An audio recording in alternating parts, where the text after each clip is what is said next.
your notification sound, people. Yeah.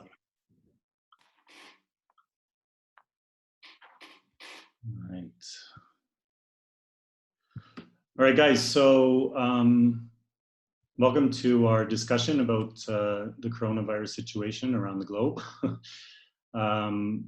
So I'm just going to ask you to please, you're coming in muted. Don't unmute yourself.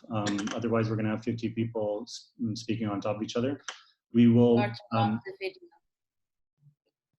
Yeah, and you can turn off the video. I mean, if you want people to see you, go ahead.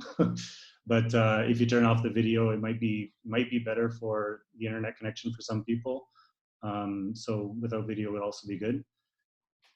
So we're planning around an hour and a half. The first hour will be the panelists, where we ask them some questions and we get their answers just to find out their current situation.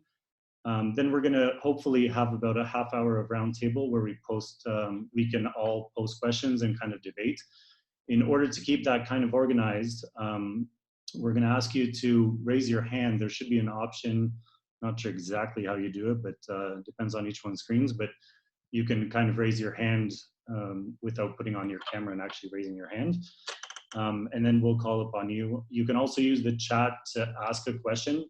Just make sure you change the two in the chat to be for everyone or the moderators so that we see it, or for myself and Beatrice. To raise your hand, you click on participants, and then at the bottom of that pop-up window, it says raise hand. Thank you very much, David. So for those that don't know me, I'm Lior. I'm the founder and head hostel coach for Hostel.Consulting. I've been working in hostels for about more than 10 years now, and I've put together Hostel.Consulting about 2 years ago. And I don't want to go too much into that because it's not about myself or Hostel Consulting. It's more about the current situation and the panelists. Just so you know, we've been following very closely the situation. I assume everyone has. However, what I've kind of noticed is that every country is kind of following their own situation and knows what's happening with them, but they're not necessarily very well informed on what's happening around the world.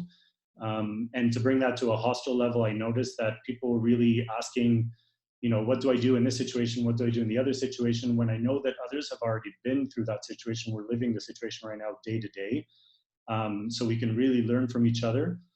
What's my current situation and what do I do when I get to a situation that Italy is in or another country? Right now, we're not taking any measures. Our hostels are completely open. But what do I do, or what can I expect to happen? So that's why I kind of wanted to bring in the community together to just have this kind of discussion on their current situation in their community, in their country, even in their continent, if they know about it, and kind of spread it out there with the rest of you.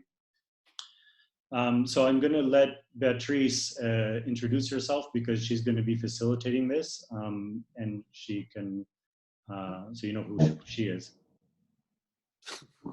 Thanks, Lior. Yeah. So I'm Beatrice. I'm from Lisbon. I'm a hostel coach at Hostel.Consulting. I've been working in hostels in the past 6 years. And so now I would like to ask the panelists to introduce themselves. And let's start with you, Steve. Hi, I'm Steve. My wife and I own the Beehive hostel in Rome. And we've been, this May, it'll be 21 years that we've been open. Hopefully we will be open this May. I can't hear you. Sorry. Yeah. Frankie, your turn. Yeah, I'm Frankie in Bend, Oregon. It's on the west coast of the United States. 3 years of Bunk+Brew. We have about 45 beds and an outdoor beer garden space. Yep. Awesome. David? Hey everyone, I'm David Uribe from hostels in Cancun, Mexico. We've got the Hostel Kab'eh, which is a quieter hostel, and the Fiesta Party Hostel. We've been operating for 10.5 years now, and we've got about 82 beds. Right, and finally, Asaf. Hi, I'm based in Jerusalem. Today I'm the revenue manager for Abraham Hostel Jerusalem, Shalzi Azar, which is a hostel in Nazareth, and for Abraham Tours.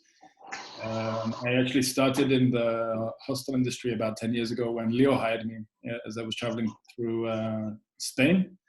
Then became receptionist with Abraham Hostels, and now I'm a revenue manager. Awesome, thanks a lot, guys. So I'll start by asking the first question. So starting off with, how is this situation affecting your hostels or other hostels in your area? And so let's start with the most critical situation, which is with Steve.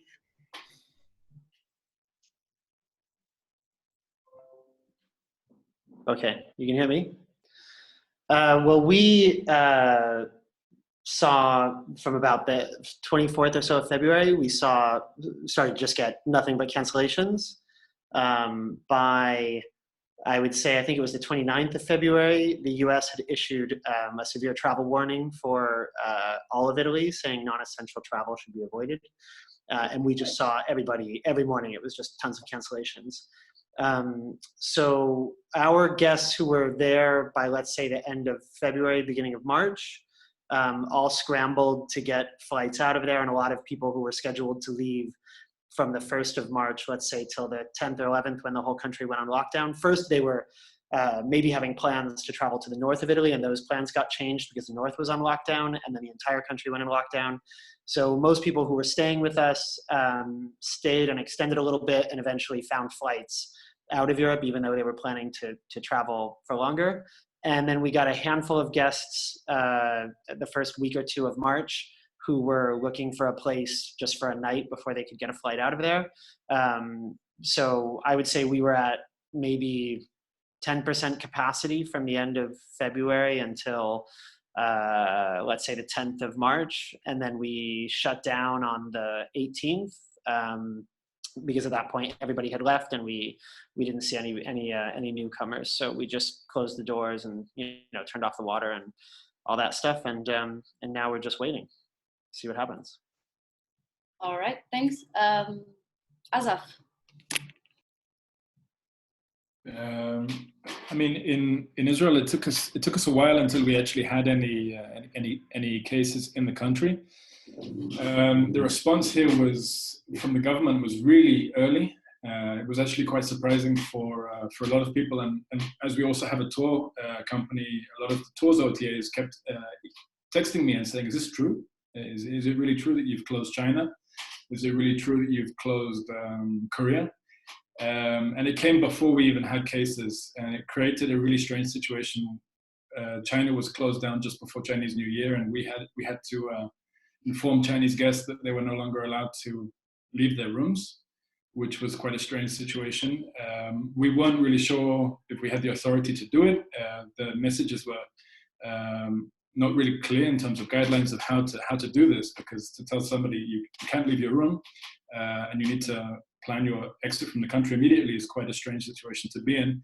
And then a week or two later, we found ourselves having to do it again with South Koreans. We had a South Korean group that came through Israel on their return back to South Korea. I think 9 of them were diagnosed with coronavirus, and immediately they shut down tourism from Korea. And we had to tell all of our Koreans as well, stay in the room, we're going to bring you meals, we're going to feed you, you can't leave, which was a very strange situation. And then I think probably around the 23rd of February was when they made the call on Italy as well. And that's when we knew tourism is kind of over, because closing Italy is closing Europe for us. And are you currently open, or did you? We're not. All the hostels are closed. Actually, the tours company sort of collapsed in and of itself first. A lot of our tours go to Petra, which is in Jordan, and they closed the border. They closed the border overnight. Before they even, I think they had 1 case and they closed the border. A lot of our tours also go to the West Bank, to the Palestinian territories. Sorry, we'll have to move on. Sorry? We'll have to move on. Sorry, We'll have to move on to the next panelist, okay? Anything quick you would like to add? Again? Anything quick you'd like to add? No, just the position we're in now is we're closed. All right, Thanks. Frankie? Yeah, again, I'm in the U.S. market. I like to kind of talk numbers a bit, how it impacted, I guess, the hostel, our first wave that we saw. We saw about spring, as you guys know, spring break was just around the corner. We saw some big group cancellations, lots of reservations just straight cancel. We lost about 15 to 20,000 in probably a 2-week spread. I wrote some notes, so look at them real fast. So I'm in a destination city. It's really nature driven. It's kind of hard to get here. So we're the only hostel in my city. It's about a population of 100,000. But the neighboring big cities are Seattle, Washington, Portland, Oregon, and then you have some in Northern California. But it was kind of interesting as those big cities went on lockdown. We actually saw an uptick in reservations here because everybody's like, I have no job. I want to start traveling still. Nobody really believed it in the States when they closed. That's the restaurants and the bars. So Bend, my city, spiked in reservations, but then the governor shut down all the national parks and state parks. So then we just tanked again. So we kind of, had a lot of reservation cancels, had a lot of refunds, and then we saw an uptick, and then we had the big downtick when the national parks and state parks closed. The governor of Oregon says that lodging is still deemed essential if lodging is doing 6 feet social distancing, but a lot of the big hotels and motels have closed. We're still open technically, but I'll speak a little bit more to that later. Yeah. Perfect, thanks. Finally, David? Hey, so how is it affecting us directly and in the area? Well, we got really lucky because the virus basically took the round the world trip the other way around the world, and it really didn't affect us. Spring break is all of March, and so we actually were able to have 2 or 3 weeks of that high season, which was obviously really good because that helped us out a little bit. But unfortunately did cut into it because it's supposed to be going until the first week of April. And it basically just dropped off. It was dead. We were full 1 week, and the next week we've got like 5 people. And that was in the last 3 days. And so it's definitely hit us really hard like a truck, but it was not something we didn't not expect. We knew it was going to happen. You can see it all over the world. We just didn't understand why it took so long to get to us, but it's finally gotten there. And most hostels are like that. Are you currently open still? We're half open.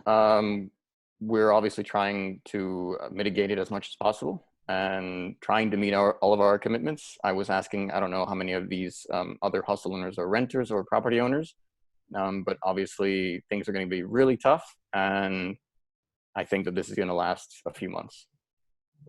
Right. So for the next question, so what is your hostel doing currently with the situation you have, or what are other hostels in your area doing if they have a different situation? So you can keep going with you, David.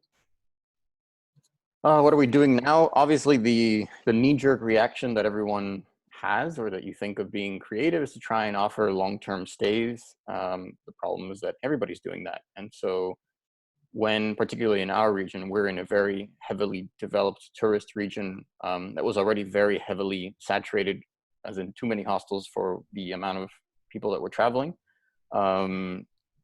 If everybody starts offering the same thing, and there's only 5 to 10% of the normal, I guess, foot traffic for hostels, obviously it's not really going to have much of an effect. The hope is that obviously other hostels will choose to close down, and that might start funneling guests towards the last 2 or 3 that are still open. But unfortunately, obviously, if a lot of them are trying to do that, then that's just not going to happen. And it's kind of like a rush to who's the lowest priced hostel, because people are still very price sensitive. We particularly tried doing the whole social distancing thing that I mentioned, or Lior mentioned, trying to not make it worth it, but we reduced our dorm occupancies to 50% occupancy. And so 6-person dorms are now 3-person dorms, 4-person dorms are 2-person dorms. And we actually advertised that. We put that on like a COVID notification on Hostel World. But it's just not worth it. Unfortunately, the money is not, it's a more expensive bed, and people are still going to some of the cheaper hostels that are not doing that. And And so I've actually tried to go back the other way and started putting the cheaper rates again, but I fully believe that there just aren't enough travelers, and it's not going to work. Particularly quickly, one last thing is that the problem is that a lot of, particularly in our region, because it's such a heavily touristic region, we make a lot of income off of other, I guess, sources, auxiliary revenue. And that income is a huge part of our income. So tours and activities sales, we have a bar now, so obviously alcohol. They've just restricted the sale of alcohol through up until 11 p.m. I'm sure they're going to do it more. But at the end of the day, if we don't have those other income streams, beds were already heavily subsidized and barely workable. And so if you've got subsidized bed prices and you're not receiving that rest of the income, it's obviously not a functioning business. Thanks. So Asaf? Yeah, when this first started to kick in and we started to get all the waves of cancellations and we had to process all the refunds, I tried to move us really, really quickly to a short-term accommodation rental, renting to students who are coming back, people who are moving to the city. We made attempts to do that on Airbnb. We put out ads on Facebook. We joined all the subletting groups that are around. And when we had some success, we started to fill up the rooms at a completely different price than what we used to. But obviously, we saw it as a way to stay open. But then they made a ruling that not everybody is following so far in Israel, that non-essential businesses must close. That includes hotels and hostels. Not everybody's followed suit, but we closed. We're now actually filling some of the space in the buildings. I don't think we're even going to cover rent, but with construction companies that are looking to house workers who are working on sites that are still running. There's a lot of construction in the center of Jerusalem, and now we have I think 100 builders living in one of our hostels in Jerusalem, and I think that there's a similar story now in Tel Aviv. I know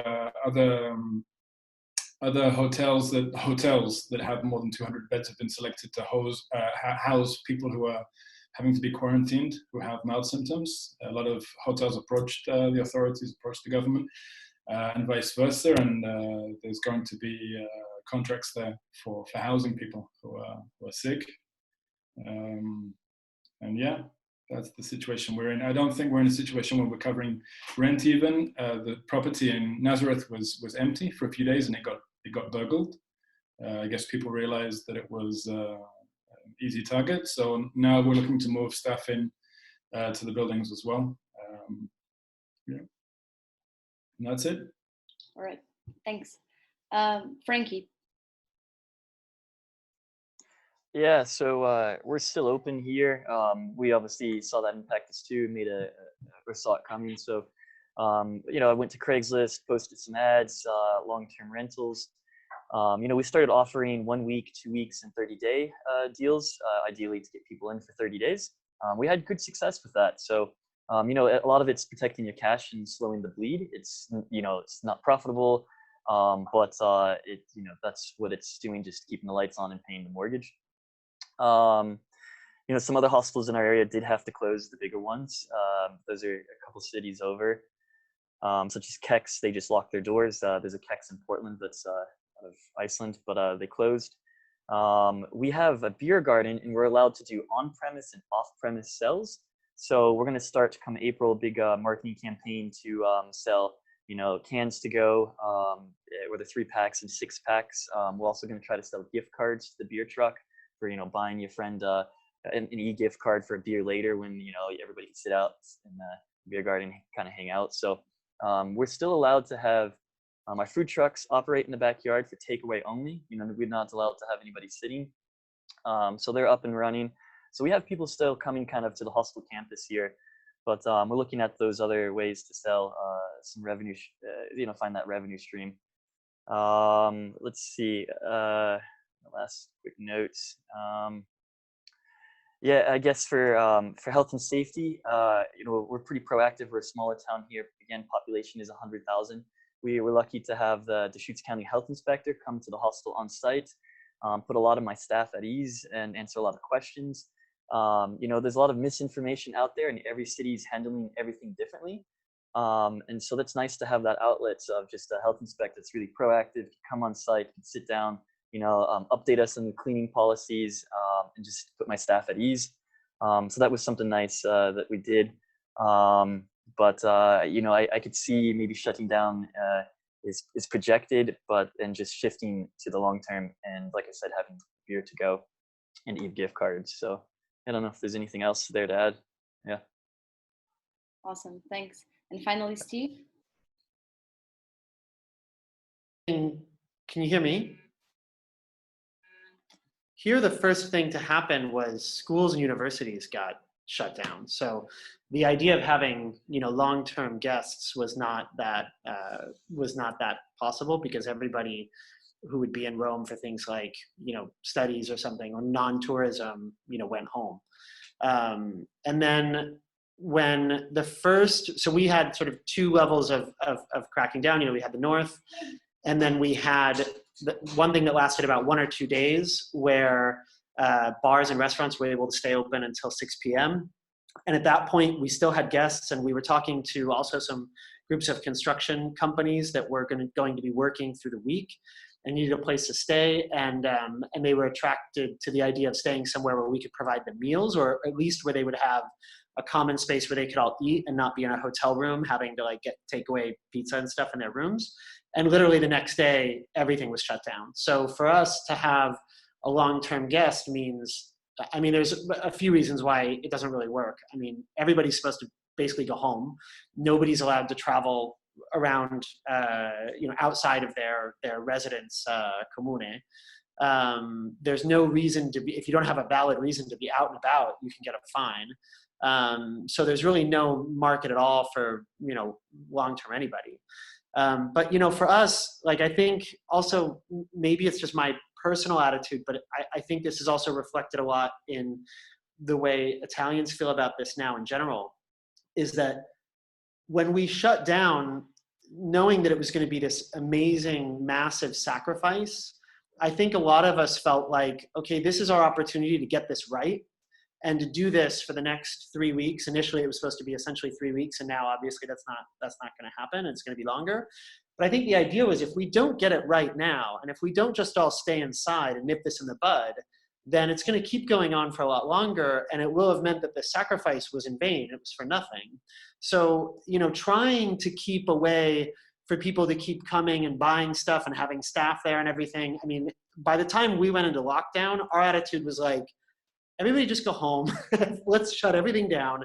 Let's seriously not leave the house unless it's absolutely essential. And let's hope that in 3 weeks, this country is in a position to completely reopen, because the more we dick around and keep trying to do stuff, the more we just, stretch this problem out a lot longer. So I don't know if that's just my personal attitude, or if it was the way Italians reacted to it in general. I know there's still a lot of people in Italy that don't get it and that are going out and still doing things and interpreting this social distancing in a way that, isn't really what's needed right now. But I think for the most part, everybody now is just really trying to do the same thing and the responsible thing. And that means just stay inside. All right. Thanks a lot, Steve. So Lior also wants to add something to this. So Lior.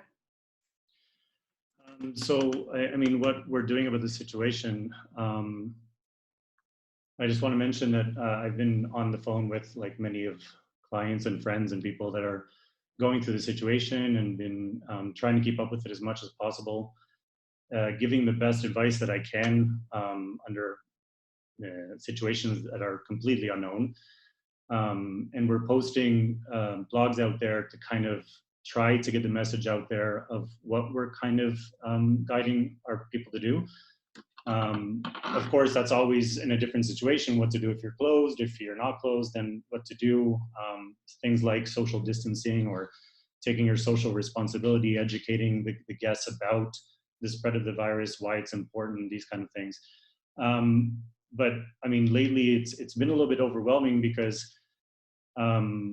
we'd like to take this further, you know, just helping clients or just helping certain hostels. It's becoming a little bit overwhelming, and we'd like to be able to help as many as possible.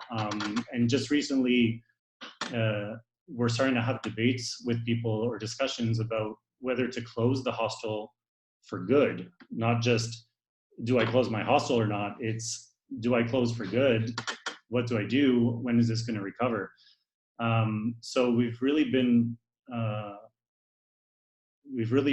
hurt by that as well, emotionally. I mean, talking to these people about closing their businesses. And so one thing that we've been discussing is, and Frankie mentioned it, gift cards is a very good opportunity to be able to last out this storm, I guess. I mean, the issue is that owners have wages that they have to pay for X amount of employees. They have rent that they may or may not get breaks for. They have other fixed expenses that they just can't cover without any income coming in. I'm sure a lot of big corporations out there might have the funds to last a month, 2 months, 3 months, but I know of a lot of independent hostels that just can't last that long before they have to close down their doors for good and lose their business and possibly livelihood.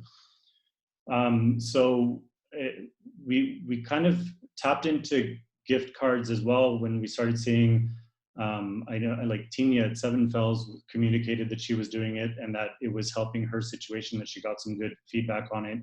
And then we saw others that were starting to do it, and we started to communicate it. And then Cash, he put out, I don't know if anyone follows Cash, some of you might know him from Budget Traveler. He's here with us. Hey, Cash. So he put it out on his social media and started communicating that, you know, to support hostels now by purchasing a gift card. But this just, I mean, it's all great, but it's just not enough in order to save all these independent hostels. So we've kind of, Hostel.Consulting has teamed up with Cash, the Budget Traveler, and the girls from Stay the Night, who are also here. Hey girls, amazing girls. And we've reached out also to providers of gift cards. We've reached out to other people, and we're trying to make it so that we can send this out on a really grand scale and get support for the independent hostels of the world. So hopefully all together we can make this work. The idea would be that we're calling it Adopt a Hostel. So we would get the word out there to hostel lovers all over the world that the independent hostels are at a risk of shutting down, and that we need their support in order to withstand this together, withstand the storm. And so we'll ask them to support by supporting their hostel, whichever hostel they choose that's part of the program, or many hostels, by purchasing a gift card from them, which they can then use in the future. So there's going to be more information about this, hopefully as soon as Monday or next week, because again, we're kind of dealing with the ins and outs of it. And I'm happy to say that I've talked to Gift Up, who are providers of a gift card. Now, they generally take commissions on every gift card sold. However, I talked to them this morning, and they're more than happy and willing to. They're also hostel people, and they would like to waive that commission fee. Currently, it's for the first 5,000 euros of gift card sales within the next X amount of months, I think till June. But they're willing to look at the situation and give more relief if needed. So in the follow-up email that we're going to be sending out with the video, we're also going to give you a link to sign up in order to take advantage of that and to sign yourself up to the Adopt a Hostel program. I highly encourage you to do that. We're going to try to get it out there in the media and push it out to the world so that people see it on a large scale of, we need to help the hosteling community and keep them alive, and get people out there supporting. So keep an eye out on that, and I ask that you do participate for your own good, because it's really only to help benefit or support your hostel in staying open, and then communicate it once we actually launch it fully, communicate it out there. If you can get any media support, if you can get other people to push this out in their social media, then that'll be great, because then we'll get the word out there, and we'll get people that are able to support independent hostels. And I'll push it back to Beatriz. All right, thanks a lot, Lior. So guys, as Lior said, we'll be sending out the follow-up email after this panel discussion, so you'll get all the information you need. And for any news, we'll also be posting on our blog and our social media, so just keep an eye out for all that. So moving on to the next question. Next question is, what is the government doing to assist you? So let's start with you, Steve. Well, I think a lot of this is still up in the air right now.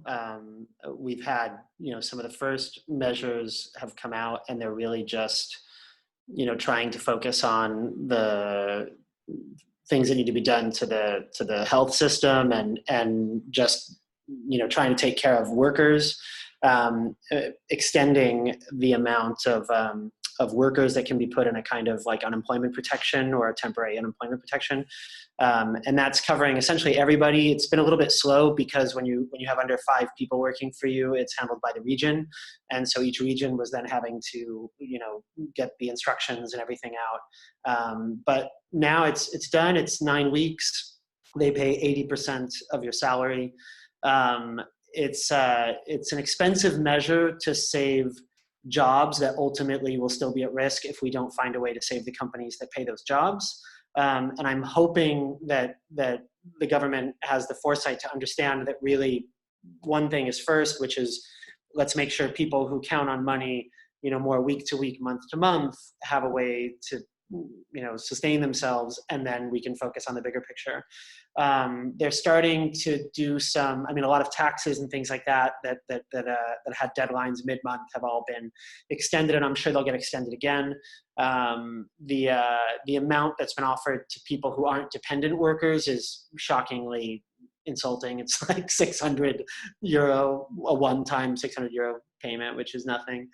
And then a lot of it is, the hotel sector is, like the Association for the Hotels has put together a lot of requests of how to change a lot of the existing ideas, rather than sort of inventing all new things, trying to find a way to tweak it so that it appeals to a lot more people, like extending one of the things that they did was have a kind of credit on your taxes for rent being paid up to a certain percentage, up to 60%, but that was only if you were of a certain zoning category, and it wouldn't have applied to accommodation providers. So that they're hoping to extend to more people. It's going to take a lot more. I mean, as it is, Italy is not a place where it's the worst thing in the world if you don't pay stuff on time. So, it's not like things being late is that severe.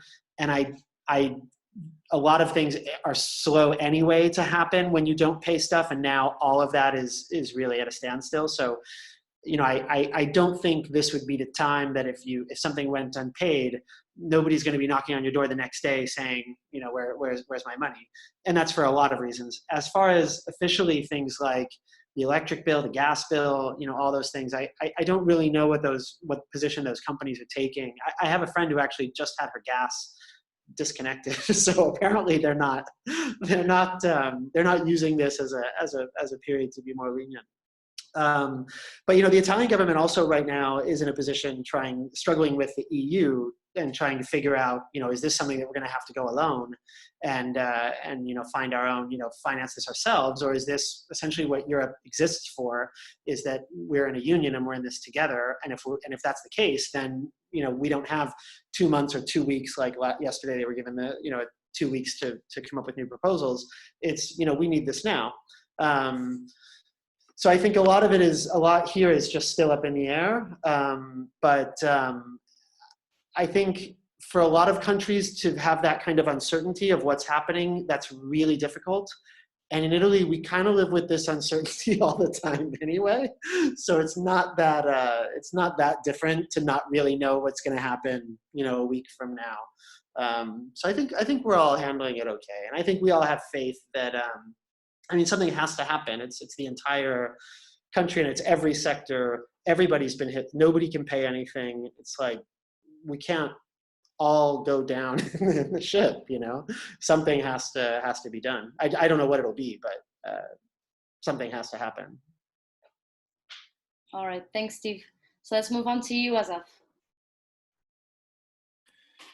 I mean, I think a lot of countries find themselves in the same boat.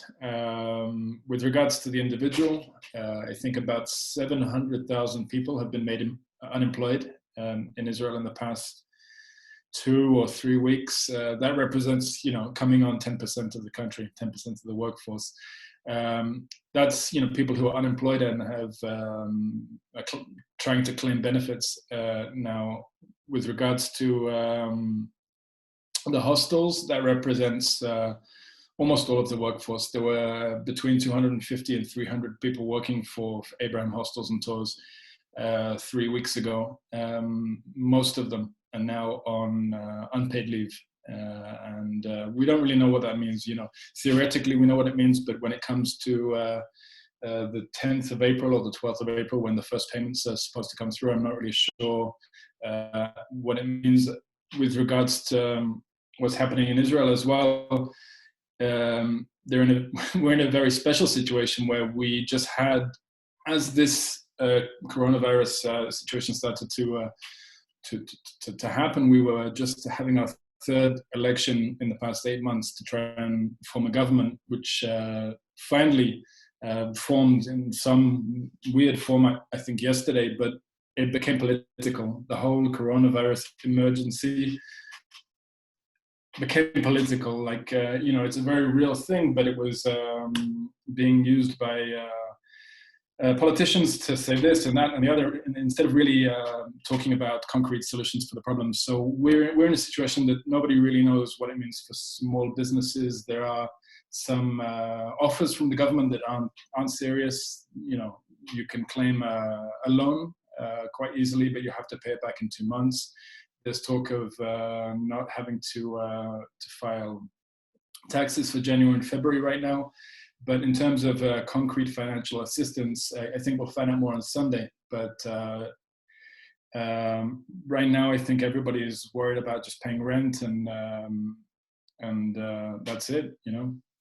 Getting through the to the next month and a month after that. In terms of cash flow, my original thought was we have a very strong holiday period in September, October, Sukkot holiday. It was to leverage some cash flow off the back of that and make all of the rates non-refundable. Obviously, the situation is still going on then. We're going to refund everybody, but hopefully by then, who knows, but things will be better. So leverage some cash flow from there, but it became irrelevant. Also, we in Israel have a very special situation that we have periodical security situations. So we prepare, the owners and their investors prepare for war, actually, which is on the face of it wasn't so different from this situation, but I think they underestimated it, and now we're, there's no cash flow and we're just holding tight. Yeah. Right. Thanks. So Frankie? Yeah, I think a lot of it is, as a small business, kind of protecting your cash now. Yeah, so some of the government stuff that's happening in at least Oregon and the States. We called all of our banks and creditors and anybody that we have outstanding debt with. We've asked them to either go on interest-only payments or deferral payments for 90 days. So, if we could get over this hurdle in 3 months, we come into good summer revenue.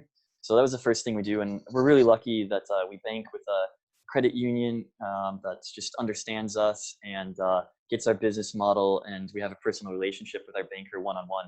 He's really batting for us. So I'm glad about that. The government has an SBA, Small Business Association, disaster loan assistance program. We've filled out this paperwork.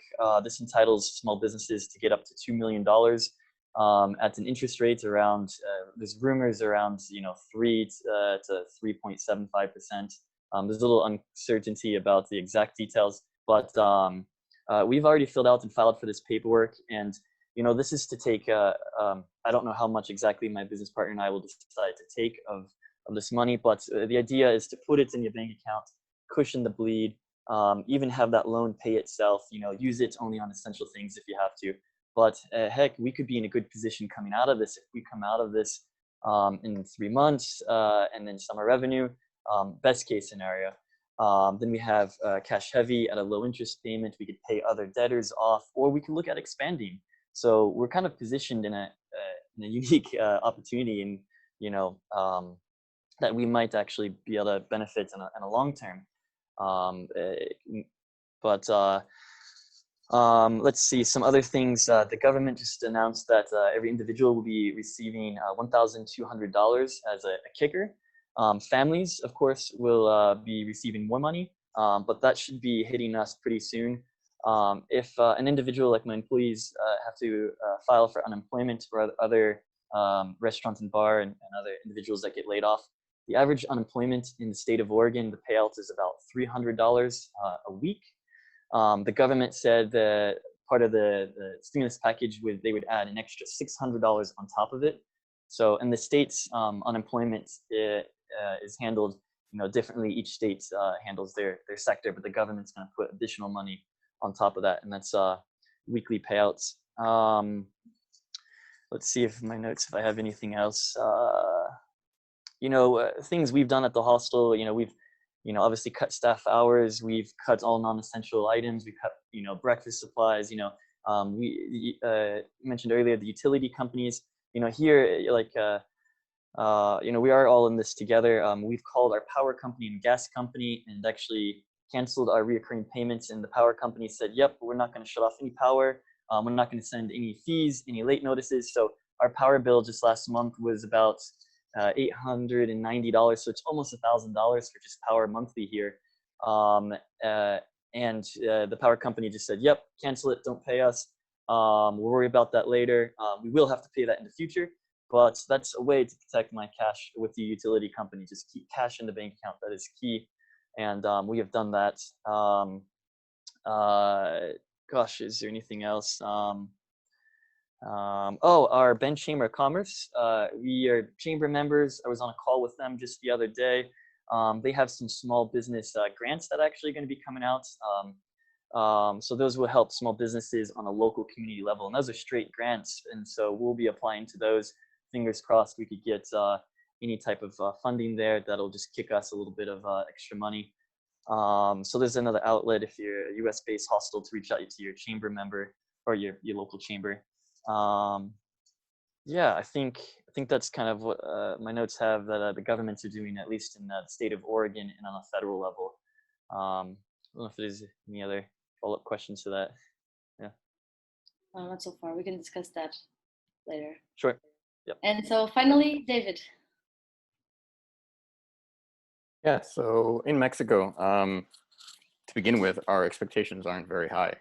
To begin with, again, the reality is that the coronavirus is only starting to impact Mexico. The government has only started to react to the reality of the situation. I believe that they've suspended tax payments for the municipality, but that's only one level of government. You have obviously municipal, state, and federal government. And so I'm not sure they're going to be doing anything else. I would hope and expect that they will at some point. It would be great to have some sort of rent assistance, some sort of salary or pays for staff, because I know that there has been a lot of information about these huge hotel chains laying off their staff. They generally have loopholes in the way they work where they don't give staff long-term contracts so that they can't maintain any history with those staff members. And so technically they don't get any long-term benefits. And so I guess that's kind of a shady thing to do in general, but it's always been that way. And that might become more of a focal point of argument in the next few months, obviously, because we're talking about a huge percentage of the population. I mean, it's Cancun. Cancun's only 50 years old. We just turned 50 this year. And it's obviously a tourist destination. And so if there's no tourists, if there's no tourism, there's going to be a huge percentage of our population that's going to be out of work. And so, yeah, this is something that I would hope that they're going to do something about, but I'm not holding my breath about it. All right, David, thanks a lot. So let me talk to you also a bit about the situation here in Portugal. We do have some support. So in terms of loans, you're able to postpone the payment of the next 6 months. Also, if you didn't close your hostel, hostels are not being forced to close in Portugal. If you're not being forced to close, you have, in order for you to get any type of assistance, you need to prove that you've had a reduction of 40% of your income in the next in the 60 days before you apply for the support. Then if you do, the staff will get 2/3 of their income fully paid by they'll be initially fully paid by the company, but then 70% of which will be paid to the company from the Social Security. There's also a line of credit with some low interest, but yeah, so we have some supports in Portugal. The problem is the amount, the bureaucracy and what you need to do to prove that you will need this support. All right, and finally, the last question I have. Beatrice, I'm gonna jump in on this and just say that another way for support from the government or for yourself, sorry, it's not coronavirus, is that I don't know if anyone's heard of, I'm sure some people have heard of Hospitality Helps. It's an organization that's getting closed hostels or hostels with really low occupancy, tying them in with people that need beds. So whether it's people who are being quarantined or isolated, healthcare workers that are being called in to provide help and support within the community.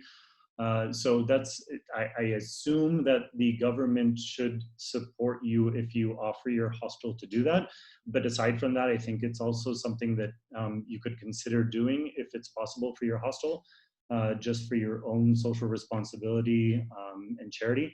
Another thing is, this also comes from, I saw a friend's video on Instagram of Spanish people stuck in Australia, that, you know, all the flights are grounded, they can't go anywhere, and they're reaching out for help. And this is another one of those things that is a little bit overwhelming, because sure, I could reach out to hostels in Australia and try to get them to tie them up together and help them out.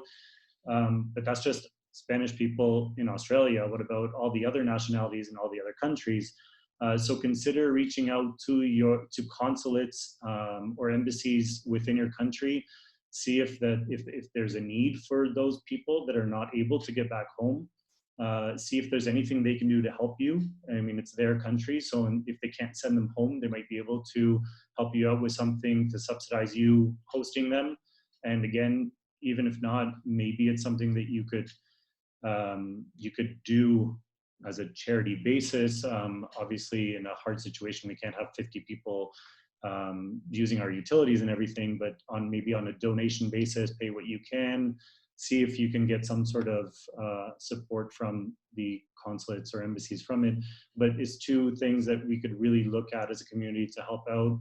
Hospitality Helps and reaching out to consulates and embassies of other countries in your community. All right, Lior, thanks a lot. Before we move on to the next question, I'd just like to remind all the participants that please use the chat to send don't forget that you can raise your hand to ask questions. We'll just have this one more question, and then we'll move on to the Q&A section. So as for this last one, this will be the most interesting question here, and it will be all the panelists discussing between themselves. And so the question is, what do you predict for the future?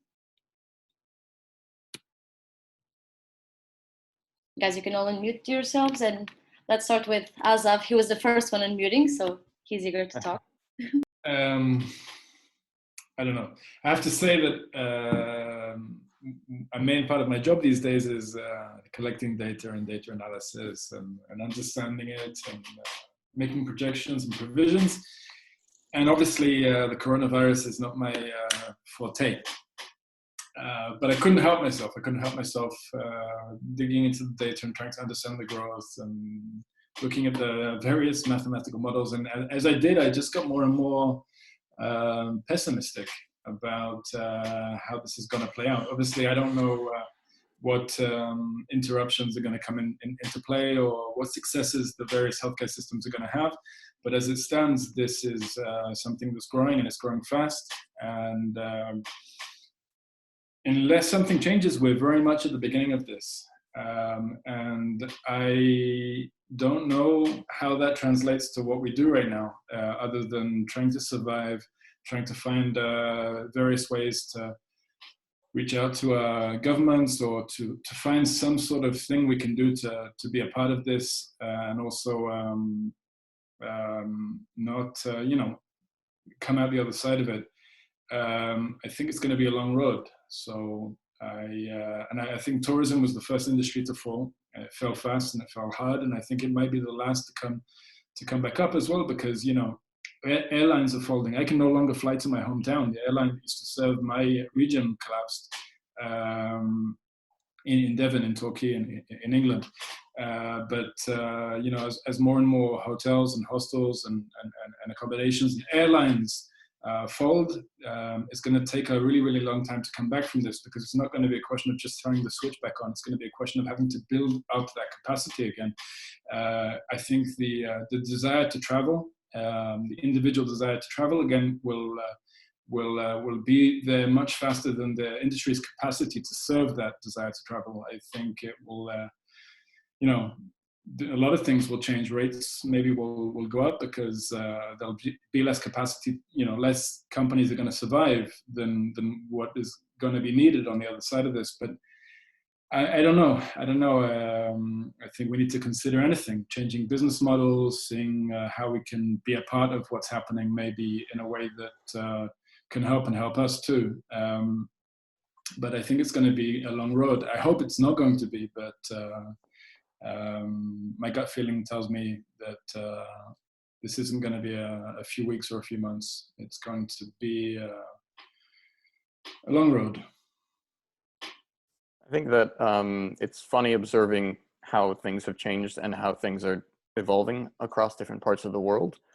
It seems like, from the language of the US and Trump and the language in Mexico, they don't expect that this is going to last more than 2 or 3 weeks. So they've, like I mentioned before, they limited alcohol sales, but they've only done it for 2 weeks. And just like you mentioned earlier, Steve, that in Italy, you guys expected it to be a 3-week thing, and it seems like it's going to be longer. The positive gut instinct that I have is that just look at how hard it is to get people to stop moving. People want to get out. People want to do stuff. People want to be entertained. People want to have fun. People want to go back to normal. And so as soon as it is possible to go back to normal, I do expect that things will go back to normal very quickly. I know that people will start traveling again pretty quickly. And particularly our advantage is that our market, even though it's a very small market, backpackers are generally more risk adverse. They don't really care as much. And as soon as they're going to jump on planes and get out again and travel. But now the negative part of that is, take a look at China, take a look at the Wuhan, obviously where it happened or where it started. And you look at how apparently they've been under quarantine and very strict, disciplined quarantine for 4 months or something. And it's only now that they're starting to get into a better position where there's less infections, where almost everyone is cured and everything, but they're still not out of quarantine. And so the rest of the world, we're barely even through the beginning of this, especially the US right now. The US has just passed China for the most infections. And I really don't think we're anywhere near the cusp of what's going to happen. I really do think, and there's a lot of, the reality is that in a political sense, there's a lot of freedom fighters, people that are arguing for, hey, the government is overstepping themselves and they're stepping all over our freedoms and they shouldn't do this and that and whatever. People don't understand that if you don't do something drastic, this, as you mentioned earlier, Steve, this is just going to keep dragging on, and it's going to take a lot longer for this to stop unless we do something really drastic. So the pessimistic, and the US does say, oh, our plan is 3 months to 18 months, but nobody's focusing on that latter end of the plan, that this could be up to a year and a half. I really believe that if we're lucky, this is going to be 4 to 6 months. I can't see any way where it's gonna be less than that. So David, if I may on that, there's actually a theory out there, which I think is very reasonable, that China and other countries that have done a very good job of quarantining people, what they've essentially done is they've flattened the curve of infections so that they don't surpass the capacity of the healthcare system. Mm-hmm. And so the quarantine is more for that. Yeah. But once the pandemic is already uncontrollable, it's about controlling the healthcare system. Now, the thing is, so that they've been on lockdown, I think it was 50 days that they were on lockdown, but they're on lockdown a lot longer because they're dealing, or that's their strategy, right? To prolong or to flatten the curve. Whereas unfortunately, in the case of Italy and Spain, at least that I know of, maybe the US now, when they've already gotten to a point that it's out of control, they're already saying that in Madrid, for example, where I am, 80 to 100% of the population will be infected. So it's a matter of, right now, we've hit the top, or we're hitting the top of the peak, we're going towards it, but then it will also drop much more drastically than the case of China, for example, where it's kind of flattened out the amount of infection and then went down. So, and this is why I say unfortunately, because we're going to collapse the healthcare system, or it's already collapsed. People are going to die because they don't have the resources to help them. And then it'll just, the people that are confined, if we do it properly, won't get infected, won't spread it, so that in 2 weeks to a month to 2 months, whatever it is, but it will crash down a lot quicker than it did in China. So they're saying that, we'll see if this is to happen, but that Italy, Spain, for example, they're being in quarantine right now with a more severe case that happened in China, or at least a quicker influx of infected people, will get out of quarantine quicker. Yeah, but that's highly, we're nowhere near the cusp then, if that were true, because the current situation, I'm looking at the website now, total confirmed infected is 566,000 people. Yesterday was around 435. And the total number of infections of swine flu was apparently somewhere around 700,000. The total number of deaths of swine flu in 2009 was about 18,000. Total number of deaths today is 26,500.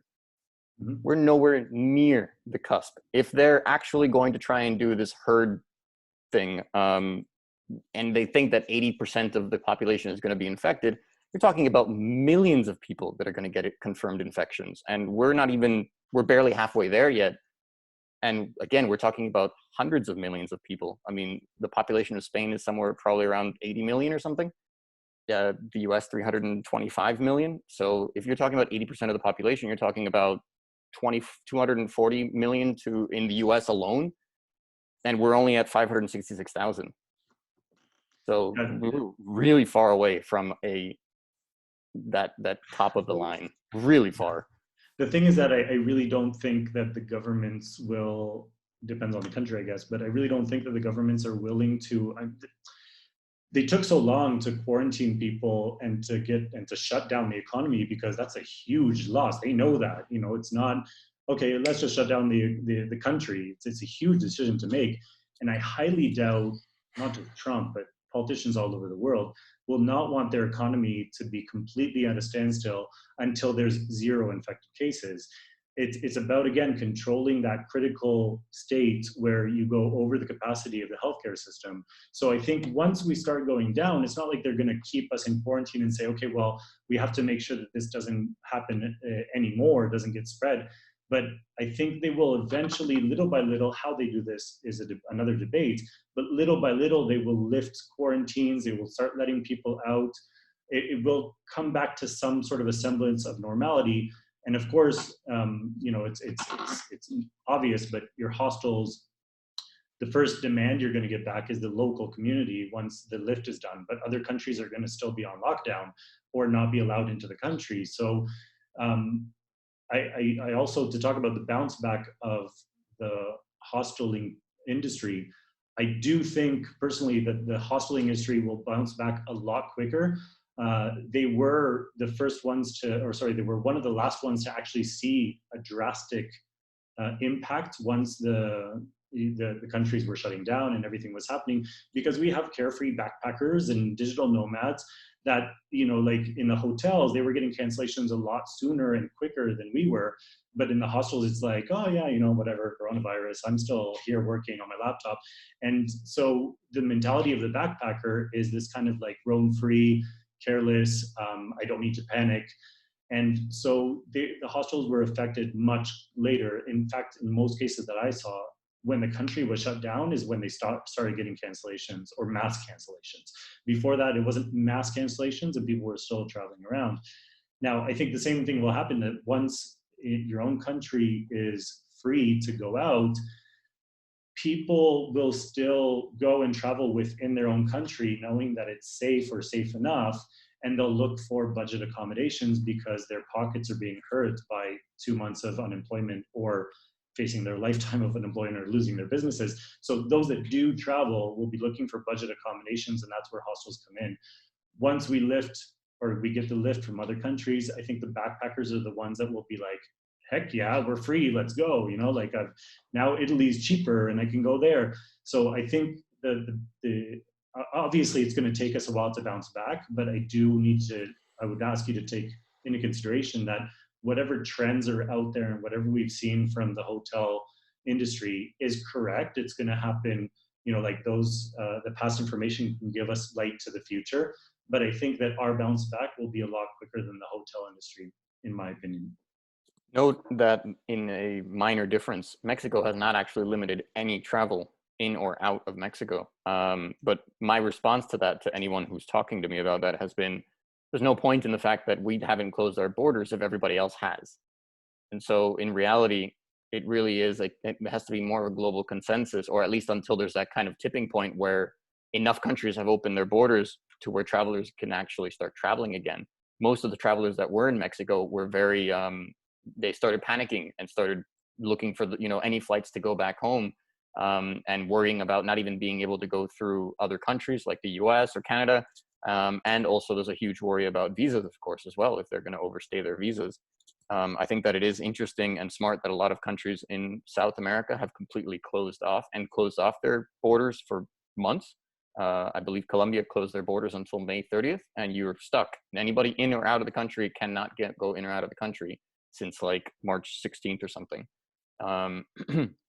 I believe that Argentina and Peru have also done the same thing. I think Bolivia and Uruguay, Paraguay have done it. There's a lot of closures, and again, it doesn't help if our country is open, but no one can come. Steve, you were. So I think that's exactly what's going to happen. Can you hear me? Yep. Oh, okay. So I think that's exactly what's going to happen in the case of Italy, because having been one of the first, especially in Europe, to go into lockdown, hopefully we'll be one of the first to get out, and it won't really matter, because without a sort of unified global effort to make sure that we're all safe and can travel from one country to another and not reinfect everybody, we're only really going to be open, to ourselves, which is not. I don't know. I agree with you that the hostel market is one of the least likely to be concerned about things that people who spend more money are concerned about. They're usually a little bit more adventurous and less adverse to risk. But the internal market within Italy is not really. I don't think it's the amount of sort of the typical hostel guest that we see is much more the international travel and not really the typical Rome traveler. The other thing is that our market, and I imagine that this is pretty similar in other places, is that our market is very intertwined. So, once the 4 or 5 star hotels have 100 empty rooms and they lower their price because there's no limit to what they can lower their price to, people, since we're all on the same 2 or 3 platforms, apart from something like Hostelworld, which is specific for hostels, but everything else is one platform for every kind of possible accommodation. So somebody goes onto booking.com or they go onto Expedia and they see a 4 or 5 star hotel for the price, of what used to be like a little pensione or something, that becomes more attractive. And when they do that, the next tier has to lower their price, the next tier lowers that price.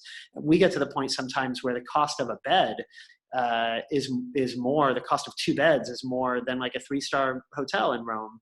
And we'll still get guests who are looking for a hostel experience. But there's a large chunk of the market that's going to gravitate towards whatever that best offer is. So I don't think, I think for us it'll be particularly difficult. But one of the things that I was thinking of is, I think predictions, at this point, I think we're all in a situation that nobody could ever say that we predicted. So to try and predict our way out of this is also, going to be a little bit more of the same. But I think we can look at some of the things in the past that have been important to look at. And having seen, like, from 9/11 and the war in Iraq and that stupid Icelandic volcano that grounded all the flights. I mean, there's we've seen a series of things that have made it where we thought, okay, this is it. Nobody's traveling anymore. We're over and it's finished. And it hasn't been the end. The things that have been different about that, and the things I think are interesting to look at how they're different, is that before they were all just people's perception of safety and whether it was an okay time to travel. And now it's much more like regulations. I mean, now what we saw with the first wave of cancellations was not people that were afraid of contracting the virus. They were people afraid of not being able to get on their plane and go back home. They were afraid that they would get back home and have to be put in quarantine for 14 days and miss work. And essentially what they were afraid of was the uncertainty of whatever regulations were going to be in place, not just here in Italy, restricting their travel, but back home when they went back home. And what I've seen is that when people are uncertain about the future, that's when they don't make travel plans. So there can be a very certain risk. And I think backpackers will take that risk. But when people have no idea, you don't book a flight. I mean, you don't book a flight thinking it might get canceled and I'm not going to get my money back if in 4 months, the world is a different place. So I think the thing that we need to be looking at is, when is there going to be a vaccine ready? Because again, this curve and what governments are focusing on right now is just not having our healthcare collapse. They're not looking at when tourism can get back on track. I mean, we will fix this problem of keeping enough beds available for the infected, but the pandemic doesn't go away. The virus doesn't go away. I mean, until enough people are infected that we slow it down by being immune, or until we have a vaccine, it's still here. So, we're going to have to live with this for quite a while. And I'm not trying to be pessimistic, because I know there's a lot of people who are saying, no, come on, in a couple of months it'll be back to normal. But I just don't see how that's possible. I think it's going to be a while. In fact, normal is going to be, a year or so from now. Also, because once prices fall, it takes a really long time for them to come back up. So, we might see an unintended consequence might be that a lot of people are going to have to close down, and we might see our markets consolidate a bit, which would be good for those of us who are able to withstand. But I don't think anything's going to be, normal for a hell of a long time. Yeah, I'll jump in here real fast. I like Steve's mentioning that you kind of have to look at the past and those other trends. I was pretty lucky to meet with our Central Oregon lead economist here, and I brought some numbers to the table about U.S. and just the state of Oregon. We are at war with a pandemic. We're fighting the virus, and we have to solve that problem first before we fix the economy. The economist he used the term, we're in a forced recession because the government shocked sectors and just closed them to shut down. So we are going into recession, and it's a forced recession. So I have some quick numbers and data here. So Steve mentioned 2001, 9/11. The U.S. saw over 400,000 jobs lost, and occupancy in hotels dropped to 59% off average. The next one was the 07 through 09 housing crisis. We lost jobs were 470,000, and occupancy dropped to 54%. U.S. This is U.S.-based hotel occupancy. And then, for example, COVID-19, where we're at right now, the government's estimating that we're already at 2.9 to 3.5 million jobs lost, and the occupancy for hotels are dropping to 25% and lower. So that's all coming out with the governments and the hotels, the restaurant and lodging associations putting those numbers out. For Oregon, to grasp this example, of how bad it's going to get for the economy. Oregon unemployment 2 weeks ago, an average unemployment was like 3% trend in the whole state of Oregon. You know, we're about like 3 million, 3.5 million here. Average applicants were about 5,000. Last week was 77,000 applicants for unemployment. This week, we're already trending 80,000 applicants for unemployment. So this is just the grasp of it. Hotel occupancy currently in the state of Oregon, it's 10% or less. When the average Oregon occupancy should be at 80% right now. This is for the state of Oregon. Some hotels in my city have reported in 1 week a loss of 600,000. There is another hotel that already reported in the state of Oregon 3,000 layoffs in employees.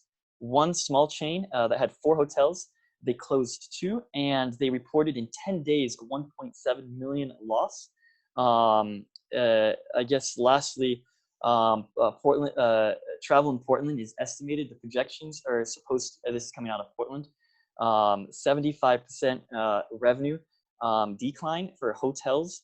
And for example, most hotels, motels, and hostels, once you hit that 15% in decline, that puts you at cash flow negative for most small businesses. So the projections are 75% in the state of Oregon for our sector. And most small businesses are, can only have that threshold of about 15%. So that's some statistics and data that I got from the Oregon Restaurant and Lodging Association and from our local economist. I don't know, it's devastating. It's massively devastating. So I don't think we're going to get over this hurdle until we combat the virus. We're at war with this, like Asaf was saying, we're at war with the virus, and then the economy, it will recover, but like when? God, everybody's right. Who knows? Until we get a vaccine or until you get the herd immunity or a vaccine. That's where we're at. Just kind of just bringing numbers to the table. I think a lot of people like numbers and data.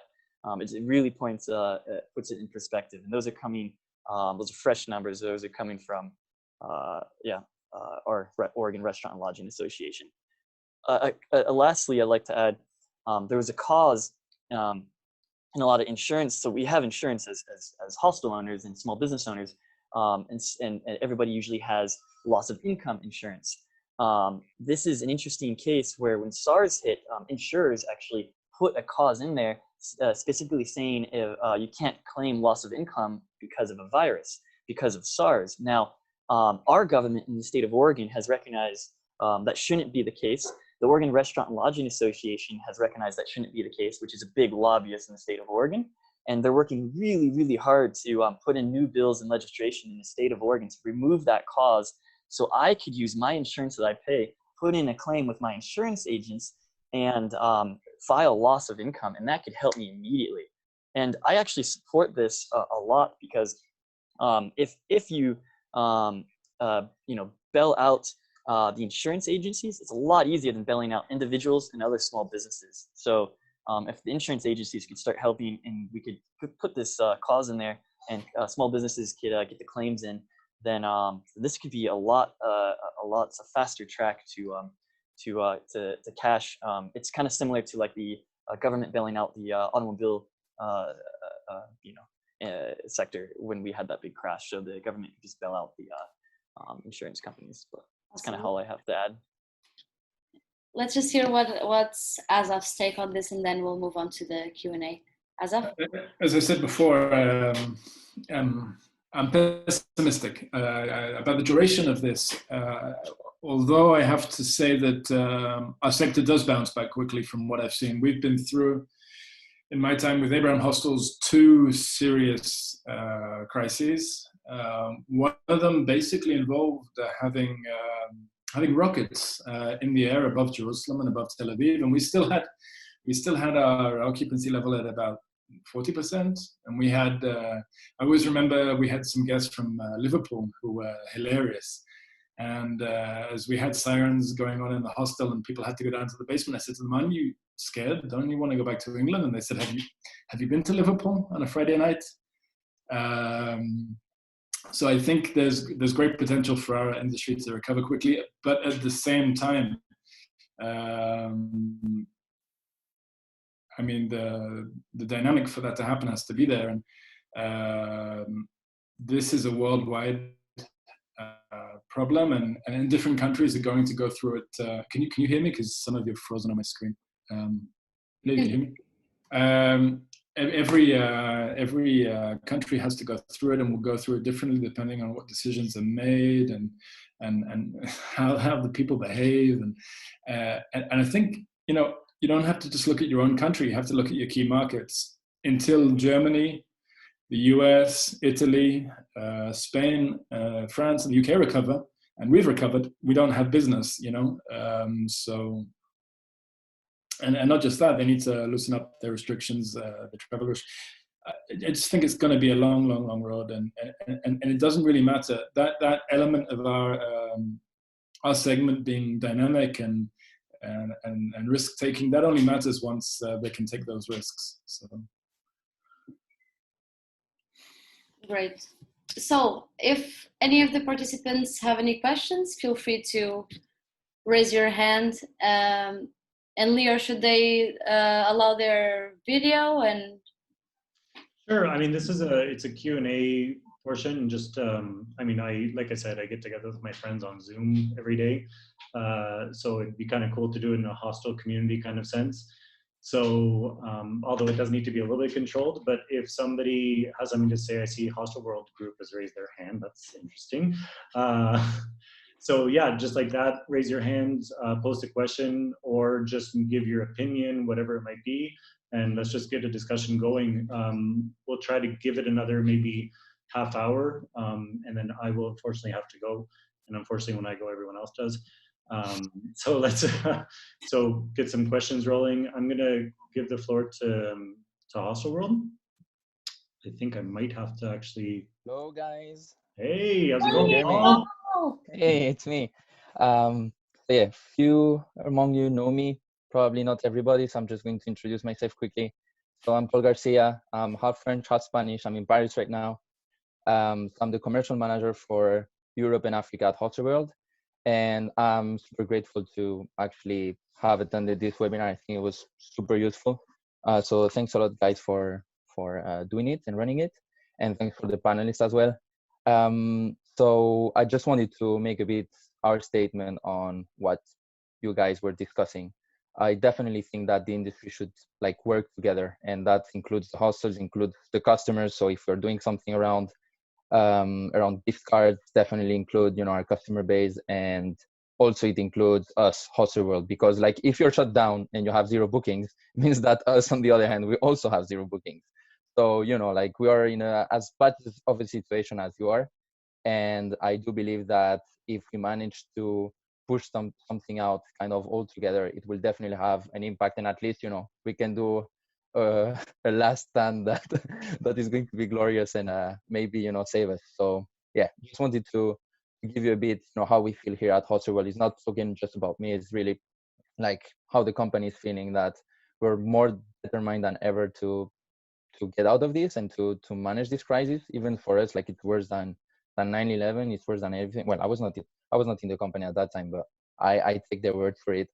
So yeah, definitely that we're here to help the hostels, to take all the feedback that we can. It's very important that you write to your hostel rep, asking them also if you have feedback for us, like what are the things that you want Hostel World to be doing for you, and you should write us definitely about it. Like this is something that we're really, really into here.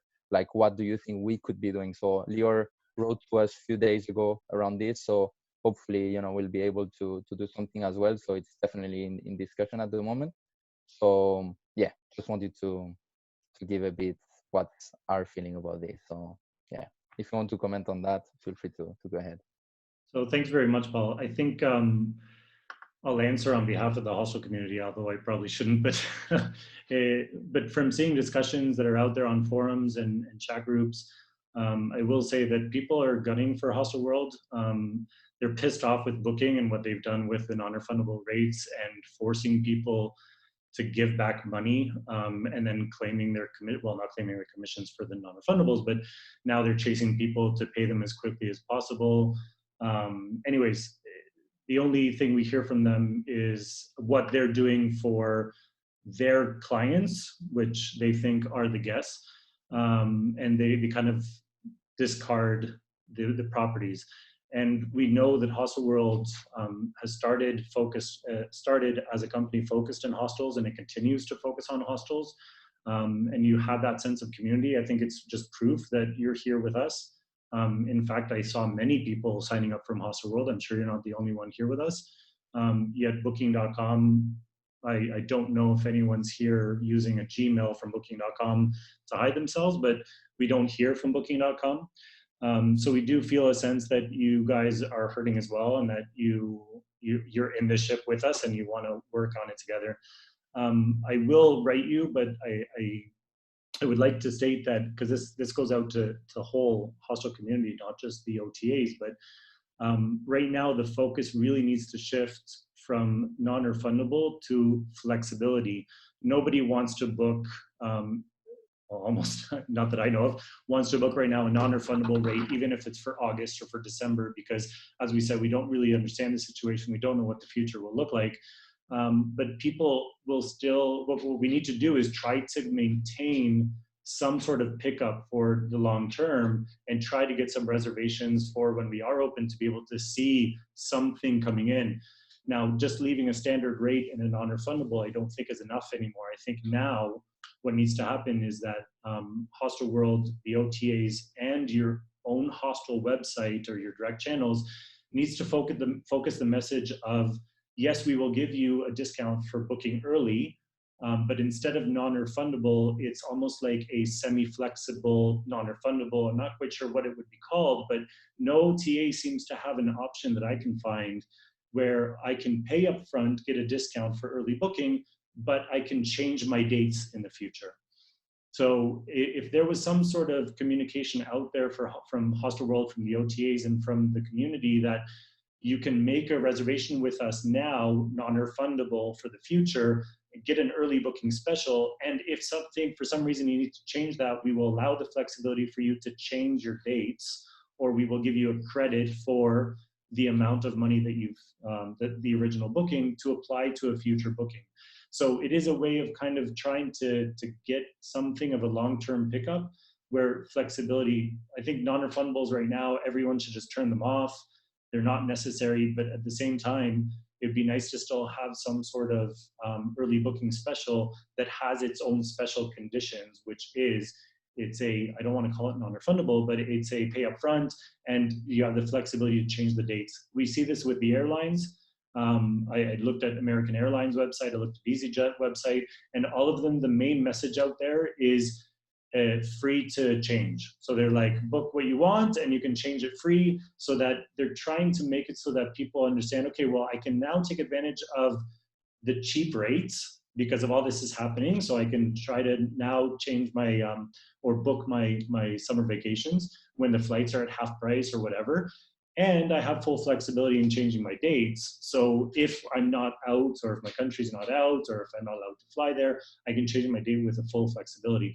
And I think that's where the OTAs need to change their mindset and create this kind of flexibility, as well as the hostels, and communicate it on their channels. That's a very good point, actually. Yeah, I do agree that, you know, the non-refundable, which was kind of one of our lines of battle in 2019, is maybe now for this point in time not the best solution, as you said, and the rest of the panelists were like confirming this, that yeah, uncertainty is the main issue, and you're not going to book a non-refundable if you're uncertain, while something that is a bit more flexible could actually work out. So yeah, no, completely agree with you, and I think that, you know, this is also something that we need to discuss internally to see what we can push in terms of new developments. But definitely a good feedback here, so I'll share. I see Luba posted a question. I think I'm not sure if we just answered it, but Luba, if you want to unmute yourself and you can ask it as well. Hi guys. Hey. Hey. Yeah, just about my question. So first, about the gift cards, I think that would be really cool if we can do some, well, this is also Hostel, if we can do some promotion together. And maybe the best would be to have some feature on microsites where guests can book directly the gift card. So that is without the date and with a deposit for any future stay. Or just as an email campaign or something like that. Any support on that would be really, really appreciated. And what I said about the flexibility with non-refundable, that's basically the same as we just discussed, as Leo just told. Yeah, because it really makes no sense to have full non-refundable rates. And if again to promote that as a support of hostel rates, because hostel really needs some cash flow right now for survival, and also giving them a lot of flexibility on when they want to come. That is also going to help a lot. Yeah, that's it. Okay, so definitely. So on the first one, so it's being discussed internally. Like, of course, you know, if I'm not the only one involved in this, so it's going to be a bit of a longer process for us. But definitely, that I think it would be great for us to, if you know, if the industry is going to learn something out, that we try, if possible, to participate in it. And for the second one, so the problem of non-refundable, or whenever we have a product, is that sometimes it's technically a bit difficult to change it. Like, it's not we press a button and suddenly our support team, our customer service team can change the way they work and the way it's reported in the system.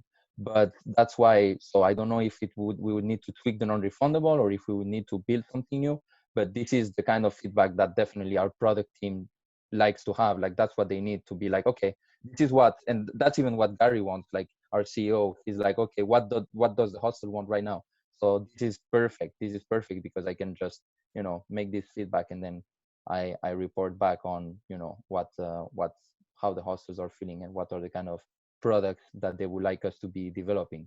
So if I summarize it, what you guys want is, of course, to create a bit of cash right now, and the best solution to do that is to have more flexible bookings, basically, summarizing in one sentence. So, okay, I take good note. Thanks a lot.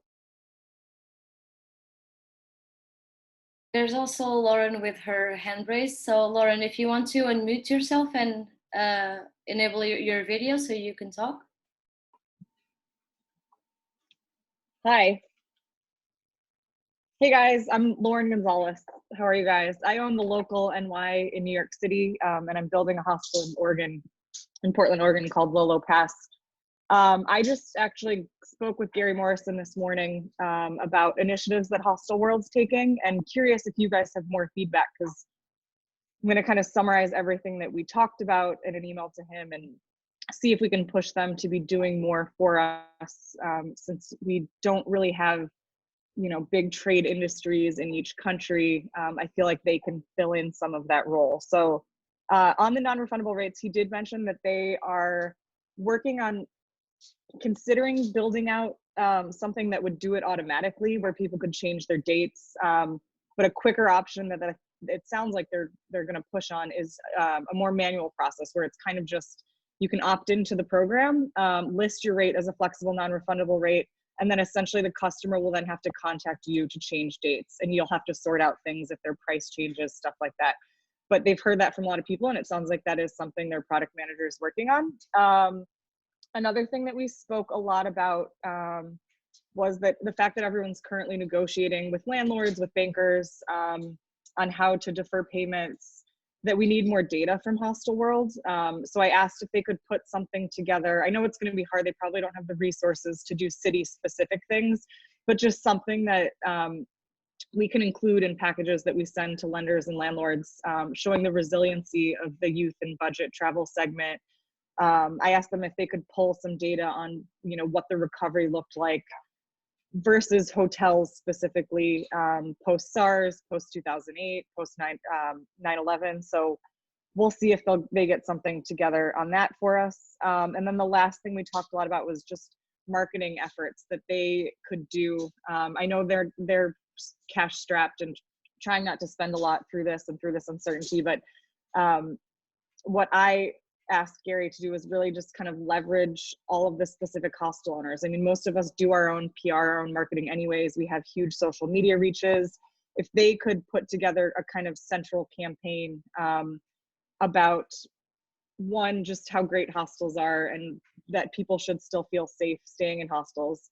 But two, mostly, and this I think is most important, is just kind of getting people back to traveling once this is over and kind of showing that there's a light at the end of the tunnel and that people should return to hosteling as quickly as possible.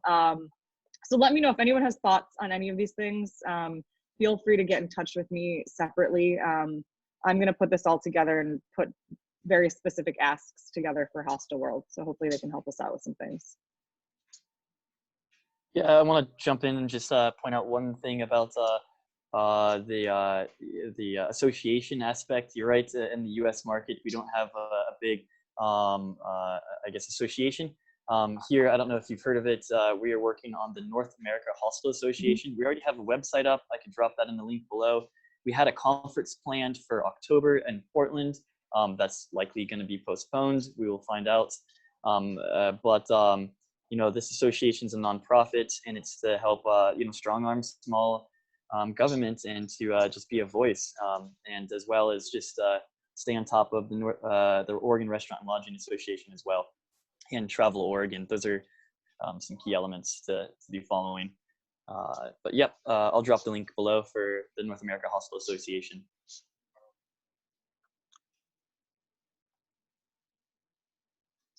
I'm going to jump in quickly. It would be good to know, to help negotiate with property landowners, if Hostel could give us the data or some sort of data that would show us the bookings versus cancellations in what's going of this year, just to be able to show the global trend of how bookings have tanked in the last month, and how cancellations have been going, obviously very high. That'll allow us, I know that at least on a personal level, but I'm sure that many other hostels would need some sort of graphic that we can show to landowners and be like, look, this is, I know that you see the news, but the reality of our industry is we're at zeros right now. There's nobody traveling. I think in that case, of course, you know, like a lot of these numbers are confidential, so you should definitely ask. So in your case, are you in touch with Victoria? Who are you in touch from Hostel World? With Gabby. Ah, Gabby. Okay, yeah. So definitely, like, you should ask Gabby to provide you with some numbers. I'm sure that she will be delighted to do so. But you know, these kind of things, when it's a bit overall level, it's going to be a bit confidential. So, you know, on a one-to-one basis. So yeah, definitely approach her for that. Thanks. I'd also love to hear, like, from other participants, if they have, if their hostels are still running, if they have any suggestions that they're implementing at their hostel that they would like to share with everybody. They can probably help another fellow hostel out. So feel free to also unmute yourselves and show up here. Or if anybody else. I see Luca. Luca can. Hi guys, I'm Luca. How are you? Hey Luca. I'm locked in since 2 weeks now. I'm from Italy, and I don't know. Situation is pretty bad here. You know, no work, nothing, no reservation. So we can talk about making any kind of promotion right now, but people would never book. I mean, until there's not been find a solution for this virus, I don't think there is a future we can look at the moment. This is the reality. We come from a winter time that, you know, is already low season. We were approaching the summer, you know, there's the best time for us for the income, Easter, April, May, June. And now I think summer is 100% gone. There is no possibility we can ever be, we have to be realistic. There is no way we can be back on work, I think, before next year. So, on my opinion, the only things I'm trying to do, to be honest with you, the hostel has been closed for 2 weeks. You know, we were talking about, you know, how we will ever be back to the normality. If you look at China, after 3 months, you know, of completely locked down, by serious lockdown, right? They're kind of in dictator, right? It's not like a country like Italy where still people can do whatever. And now they, after 3 months, they're starting to go out of their room. In our way of doing this lockout is going to take much longer than 3 months as China did, right? And consider it, I think that even when we start to go out again and start to come back to our life, it won't be a normal life anymore. Huh? Social distance will be still, I think, you know, a way to live. And honestly, don't even know how we can run a hostel that is made with the social. You know, we cannot have 1 meter away from each other. because the last 2 weeks we have opened the bar and the hostel, was impossible to work because they forced us, the police came, controlling that there was, a meter away between table, chair, this is not a way to work. I will not be back to work in this way anyway, even if they let us out. So I think the only way we have to do now is trying to kind of survive. Survive for me means to reduce the cost as much as possible, and hoping that next year, they find a solution for the virus and everything is changing and we can come back to normal life. Because at the moment, we can talk about, gift card, no refundable, whatever. People don't book. It's impossible. It's impossible. They forget it. I don't know. I'm moving on my way because I'm a small independent hostel. It's 80 beds. I pay lots of money rent, to be honest. And I'm trying to negotiate with the landlord, kind of a few months, possibility to have like a big discount for a kind of long period. I'm asking for 6-7 months, to be honest with you. Because the government can come close to us. They can give you the 60% of rent, but still have to be on the tax. So it's going to be for next year. So you still have to pay the full amount of rent, waiting until the next year to, to compensate with the tax and stuff. So it's still going to be a big money to put at the beginning. So what I'm trying to do, I have this company from Israel. They run my PMS, and I'll ask them if they can freeze the payment for a few months because we are kind of going to be close for the rent, not to pay the rent, and waiting that is going to be the time that we all can come back to normal life and start to work again. Because some of you just started, so they do not realize how the things can get worse and worse. We in Italy, we are in the worst country, I think, in the world at the moment. And you guys, because I have my girlfriend in England, she just started the lockdown, so she don't realize how it's going to be. Our life has been changed the last 3 weeks completely. I cannot even go out, to buy grocery. There is a police outside the door. They stop me if I go to buy grocery. So the things are pretty serious here. And I think there is no way we can, all of us, start to work until the problem is not be solved for the whole world. The guy from Israel says, right, we can solve the problem in Italy. But if the problem is in US, we have solved nothing, basically. Because the world is one at the moment. We live in a global world. We cannot think that Italy is out of the problem and the problem will be in US or will be in Germany or will be in another country in Europe. I think we are in a very tough moment, and all we need to do is trying to find a way to reduce at the minimum, at least for me, the expense, and hope that in the next future, that they find a solution for the virus and we can all start to back to work. This is my opinion about everything. Thank you, guys. Can I just say something to kind of respond to that? Can you guys hear me? Okay. Yep, go ahead. So, no, I totally agree. I think one of the things, thinking about, sort of prepayments and stuff like that, even being flexible, because we did a gift card campaign and it worked really well.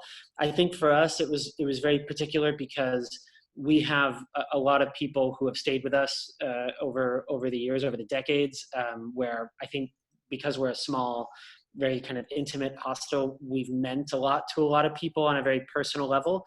And so when we put this out, it was for a lot of people kind of a donation that I don't think they've bought a gift card, but I don't think they really plan to use it. And I hope they don't ever plan to use it, because the reality is if you give me money today, it might help me, live another day. But then if 6 months from now or next year, after spending a year of making no money, I'm finally reopened and things are coming back, and now you want to come and use your gift card, that's just going to push the problem to next year, right? So I think any kind of campaign that we do that tries to raise money for now needs to be maybe put more in the emotional sphere of, trying to appeal to people whose life has been changed through their travels and through their travels in hostels where they met different people and they had these kinds of experiences that wouldn't have been possible on other kinds of trips. You were talking like the first time you went abroad, that kind of emotional transformative magic that happened to people. And if we can appeal to people that meant enough to you to maybe try and pay it forward to other people, then the gift card could even be a sort of centralized idea. Like, you're going to put a certain amount of money for for the next guy to come at a discounted rate when he's able to come. And then that money would then, get applied to whatever city you're going to, or maybe even the property that you choose or whatever. But my point is just that selling beds today as a gift card where somebody's going to come at another time is not ultimately all that helpful. It might, put a Band-Aid on the problem that I have today and pay some bills today, but it's just going to screw me later on down the road.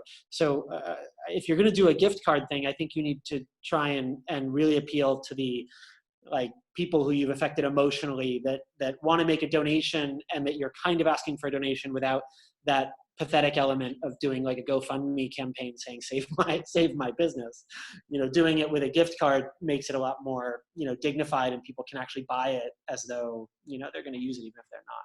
So Steve, if I can just talk to that for a second, then I'll pass the floor on to Sydney, who has their hands up for a while now. We are, like I said, the Adopt a Hostel that we're creating is with the gift cards to be able to help the hostels and inject some money. First of all, we've teamed up with Stay the Night, who are going to give out some information on how to best market this to your own public. So the people that have been in your hostel, and reach out to them and touch their hearts and say you're part of our family and we need your support now. So it is going to be about that as well. Also, I'm going to be talking to Gift Up about making an option instead of just a gift card, another option, which is just a donation. So we know if a gift card is not going to be used, it's just somebody wants to give a certain amount of donation. So we'll see if that's possible. Either way, we can always communicate, if you just want to donate and you don't want a gift card, in the email, just put no thanks at weloveyou.com, something like that.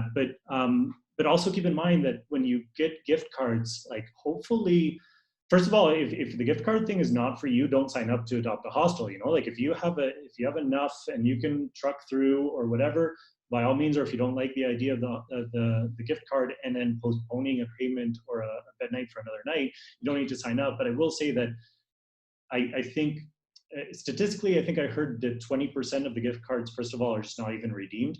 Second of all, I think in this case, where the way we're going to communicate this out there, which is independent hostels needs your help, people are going to be doing it kind of like just a donation and pass it on to maybe somebody that they think might go, they'll forget about it, blah, blah, blah.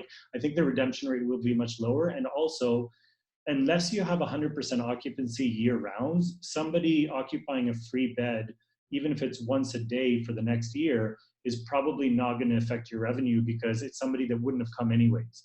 So, and in a bed that wouldn't have been filled either way. So you're getting money now for something that you may have not even gotten in the future, because they're buying the gift card and they're kind of saying, okay, I'm committed to going to this place, which they might even not do. But it's not like you're going to all of a sudden see your house 100% occupied every day with people that are not paying anything because they've already paid. It will most likely be rooms or beds that you probably would have gone unsold anyways. Again, unless you're at 100% occupancy all year round, which if you are, hopefully you reopen again because that's a great business. But yeah, I just keeping that out there as well. And I'm going to pass it on to Sydney now that's been patient with us. Thank you. Sorry. Hi. I hope everybody can hear me. I'm Sydney. We operate a hostel here in Denver. So I just wanted to go back. I love everyone's conversation too. I really appreciate about gift cards and whatnot. I'm going to follow up with a few of you to figure out how you did that. Me and Thea, who's the manager over at Ember down the street, are also just mentioned the idea of blackout dates for gift cards, possibly in high volume. You're going to have a lot of guests during that time. I thought that might be interesting too. So you're not totally tying yourself up for a future rate that could be potentially higher. But I just wanted to go back to the original question that was how are you in the hostel mitigating loss and trying to, if you are open, stay open and produce revenue. So what we've done, our hostel's a little unique. We have 200 beds. And our property has a large percentage of private rooms compared. So our dorms are closed, but something we've done is doing extended non-refundable rates for people on a weekly basis so that we can terminate it at any point. That has helped us a lot especially with just people who maybe live regionally, our students who are stranded here, and then also people who maybe live with a vulnerable family member that they want to protect. They've been taking advantage of that for 2 weeks and then going home just to make sure that everyone's well. So we're doing that and monitoring that really closely. A few other things, we've been working with our tourism bureau, and I like the idea too of seeing how we can leverage the relationship that hostels have with Hostel World to kind of just maintain faith with travelers so that that bounce back period's pretty short. I mean, if you look at the SARS pandemic, travel recovered in a month. And so we don't necessarily know when the end of this is, but if we can have a 30-day rebound period, whenever that comes, that could be really great. And I think that's just maintaining good relationships with people like Hostel World. But we're working with our tourism bureau. We're members of Visit Denver, and we're working with them to leverage our membership and say, hey, how do we, normally they don't promote hotels or anything like that, but we're asking, how do we leverage our annual membership so that we are going to get like ad exposure or blog posts or things like that that encourage people that when they are coming to Denver again, they're staying in hostels specifically. So we're trying to leverage that right now in a really sensitive time. And then also staying active on social media. I've seen a lot of your hostels, and I think it's really great and encouraging to just see some normalcy happening behind the scenes. But leveraging your existing customer base, those are the people who already like your product, who already know what you are, and trying to get them to support you through this, whether it's through social engagement, through sharing about your hostel, through buying gift cards, that sort of thing's invaluable. And those are the people who are going to support you through this and share with their friends and say like, hey, put something on Facebook that says you stayed at our awesome hostel in Rome. And that stuff, like, people remember that long term. So then when they do feel safe to travel, I think it's really important that they know where to go. And they're like, hey, I saw this awesome hostel in this one city in Portland or whatever. And so I'm going to go to Portland next year because it was really cool. And so that's important. And we've seen a lot of our customers kind of come out of the woodwork who've been following us for years. And all of a sudden they're writing reviews. They're sharing pictures with us. They're sending us just little written notes saying, hey, we love you so much. We'll be back soon. And that sort of thing is just really invaluable. You can't buy that sort of coverage. And then I'm sure this is just preaching in the choir. My last thing is if you can reduce your operating costs by 40 to 50%, do everything in your power to do so, whether it's reducing how often your trash is picked up, to turning off your lights, to stopping like deliveries that you normally get. I mean, we've basically combed through our entire budget to reduce our operating costs by 40%, and it's the reason we can still stay open and have everybody who can work from home.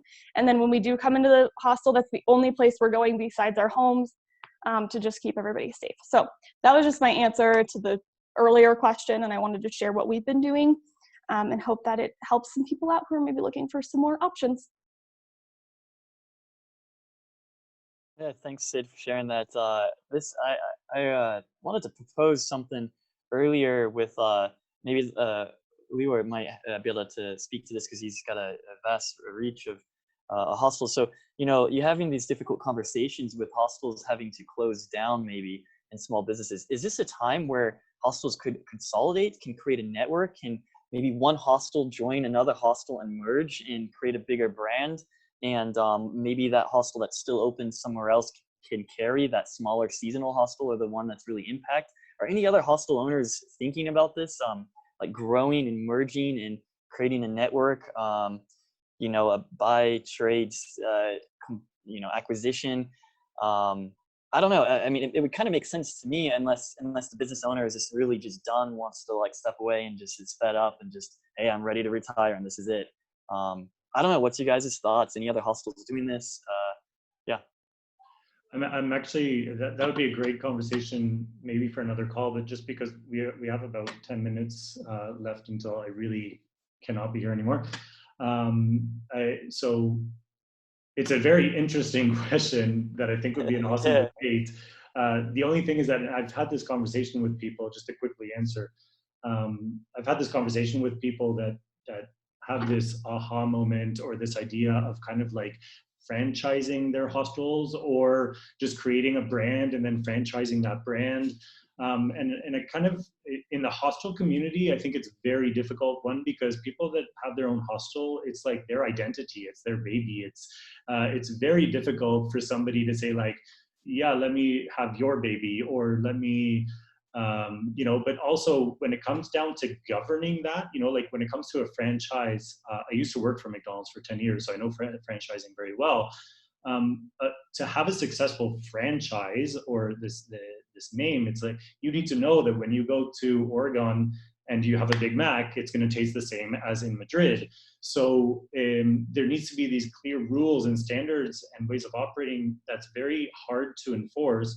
And not only that, if you decide, okay, I'm going to do a promotion on something, that promotion needs to be nationwide. You can't just like, you decide to do that and you don't decide to do it. So there needs to be a lot of controlling and a lot of policing. And I think that's very, very difficult within a hostel community to say like, okay, so for example, I'm a party hostel, but you're a chill hostel and we're the same franchise. That doesn't make any sense. So you need to also be party, or, you know, it becomes very complicated. So again, it's a very good debate, I think, for another time.